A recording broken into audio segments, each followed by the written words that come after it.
Morning mga brothers and sisters. Mapagpalang araw sa ating lahat. Nandito ako sa aming ugasin.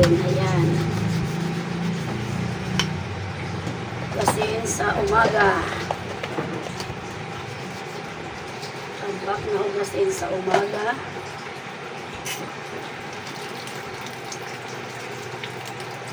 Pumunta sa mga lakad.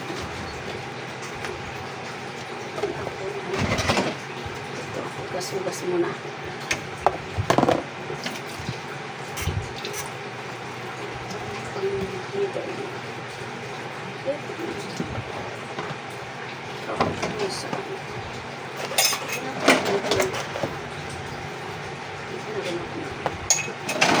Dito ako, dito, dami ko bugasin, kaya watch out lang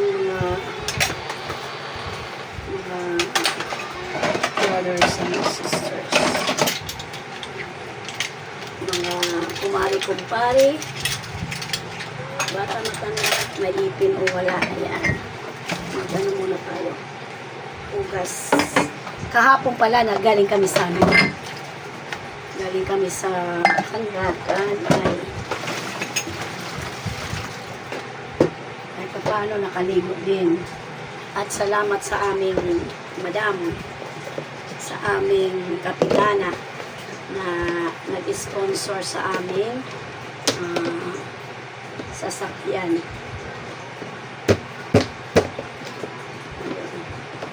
Ay paano ay nakaligo ang biglaan. Meron kami ng biglaan ligo. Ay, biglaan. Schedule talaga yun. Kaso yung iba,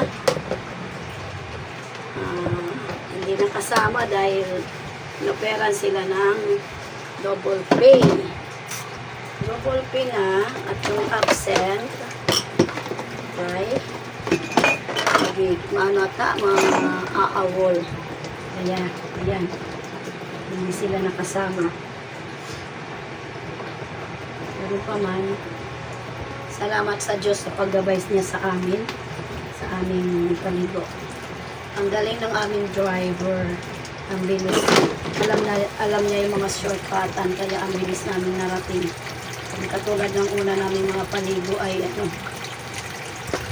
nangangapa yung driver. Sa lingkat kami dinadala. Pero kahapon ang bilis lang.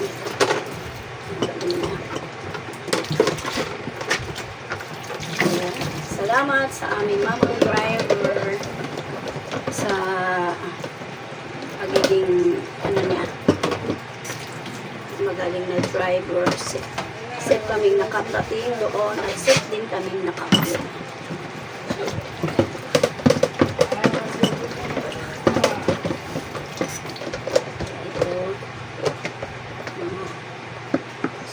Sobrang pagod sa kahapon.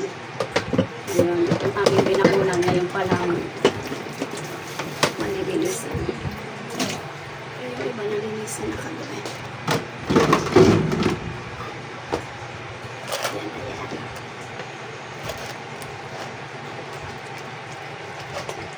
Ayan.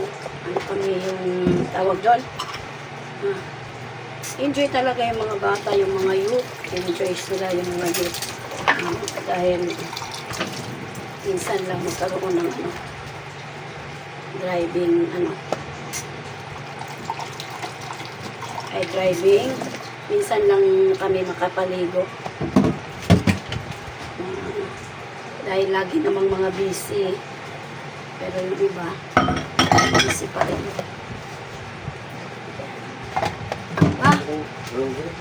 Ano yun mo yung basura na yan? Ilabas mo?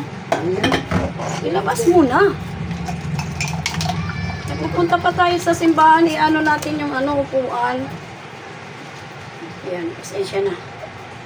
Talaga. Pag merong bang magiging kausap yan. Asawa ko kasi kausap.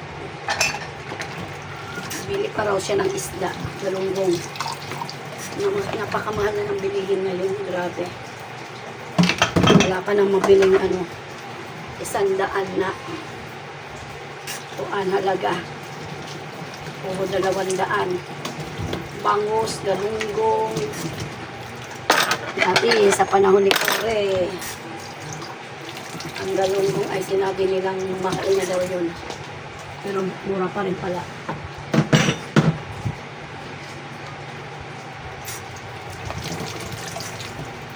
Hindi kasi, imbis na bumaba ang bilihin, lalo siyang tumaas. Hindi natin alam ang gagawin. Kahit yung anong pagbabudget, hindi ka na makabili ng, pag mayroon kang isda, hindi ka na makabili ng gulay. Pag may gulay ka, hindi ka na makabili ng isda or baboy or ano. Basta isa na lang. Wala ka ng gulay. Hindi ka nga makabili ng prutas sa sobrang mahal ng bilihin. Paano natin masasabing mag-balance diet tayo kung ating pera ay kulang-kulang para sa balance diet na sinasabi ng doktor, sinasabi ng mga nutritionist. Diba? So, there's no balance diet sa atin, sa ating mga mahihirap, mga sinasabing kumakain lang pag nakakayod. Kaya yan. Salamat na tayo kung kakain tayo ng 3 beses sa isang araw. At sa Diyos ang papuri. Salamat. Sa lahat ng mga mother, father na nanonood dyan, sino ang nakakaranas ng hirap ngayon? Siguro yung mga mayayaman lang. Yung mga negosyante na mas pinipiling magnegosyo ng negosyante na mas pinipiling taasan. Okay, kailangan nilang kumita. Taasan ang kanilang mga negosyo. Sa aming mga maliliit na negosyante, sa mga nagtsatsyangge ayun, wala kami buhay sa tsyangge. Kaya ito, taong bahay na lang muna. Kasi ang aming kinikita sa tiyangge ay halos tama lang sa pagkain. Wala na pambili ng paninda. Nahurot na ang puhunan. Nakain na. Siyempre, pag hindi ka makapimili ng paninda, pag ibinili mo lang na ibinili ng pagkain, wala na. Wala na ka nang paiikutin. Yan ang nangyayari sa amin. Wala. Ayun, asawa ko, nagpasapi ng tawag doon, ng toda, muso ang toda. At namamasada lang. Mamasada 3 beses sa isang linggo lang. Paano na lang pag sa pasukan, college na yung anak ko. Bunso. Wala pa. Hindi ko alam kung paano. Pero sa Diyos lang ang aming papuri. Sa Diyos lang ang ating papuri. Dahil siya, alam natin na siya ang magbibigay ng lahat ng ating mga kapangangailangan. Sabi pa sa Jeremiah 29:11, for I know the plans I have for you, said the Lord, plans to prosper you, plans to give you hope and for the future. Ayan. At sabi naman sa Jeremiah 33:3, call unto me and I will answer you. Yun ang mga telepono, mga natin sa Panginoon. Doon tayo mananangan sa kanyang mga promises. Katulad sa Philippians 4:9, for God will supply all my needs according to His riches and glory. So kung ano man nararanasan ngayon natin, ang mga pagsubok, ng mga hihirap, just trust in the Lord lang at ibibigay niya lahat ng ating pangangailangan. Ibibigay niya ang ating mga dasal. Kaya, yan, maraming salamat sa lahat ng kanyang biyaya, ng mga pagsubok niya sa ating buhay. Salamat. Ngayon ay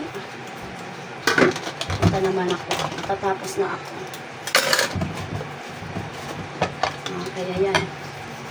Habang buhay, may pag-asa.